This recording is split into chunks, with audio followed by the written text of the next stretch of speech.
Hello there! Voting is a much discussed and much idealized activity in the United States. However, common knowledge of the reasons for voting is just half of what's going on.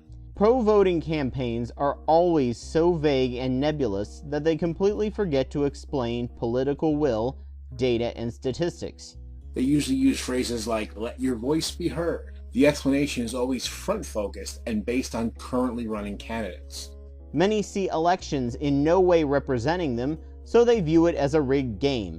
A fairy tale where politicians just pretend to listen, make promises, and fail to deliver.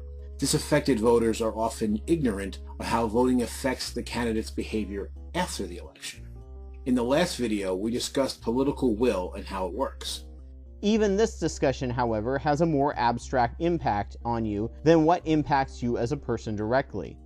After this video, I hope to convince you that not voting has a direct, first-hand impact on you and your community, and not doing so will hurt you in very real ways. Politicians have a tiered system of people they care about listening to. Active voters, registered voters, and then lastly, non-voters.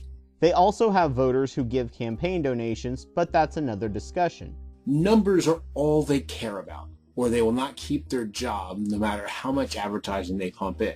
Every candidate has a certain amount of money and influence they can spend on helping their constituents to help generate more votes.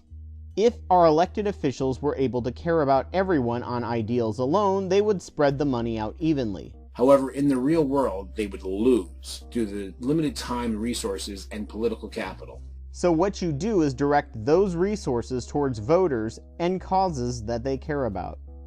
Politicians have data down to neighborhood precincts, which is free to everyone. They can also tap Gallup polls to find out the average ages and demographics of voters. If you've seen a U.S. representative secure money for his or her district, you can be assured that the money is earmarked for a high turnout area.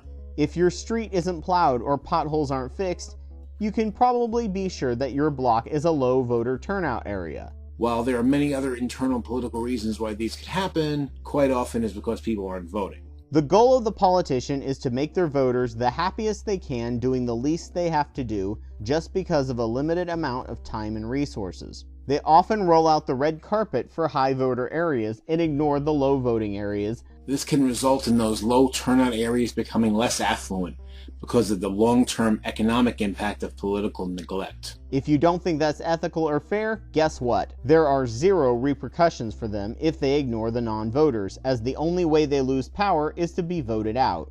Your opinion doesn't matter if you don't vote. Voting is not just about picking the current candidates. Voting also works very similar to school attendance day, when they count the attendance to see how much funding the school gets. To not show up that day ensures that your local community and in the long term you personally are hurt and ignored by your elected leaders. Voting is the very least you can do to impact yours and others' lives and future campaigns. And hopefully I have convinced you that not voting is also a very stupid and self-harming thing to do. As the saying goes, vote early and vote often. Vote in primaries if you want to change a party from within. Vote third party or write-in if you think no candidate is good enough. But for your own and your community's sake, please vote.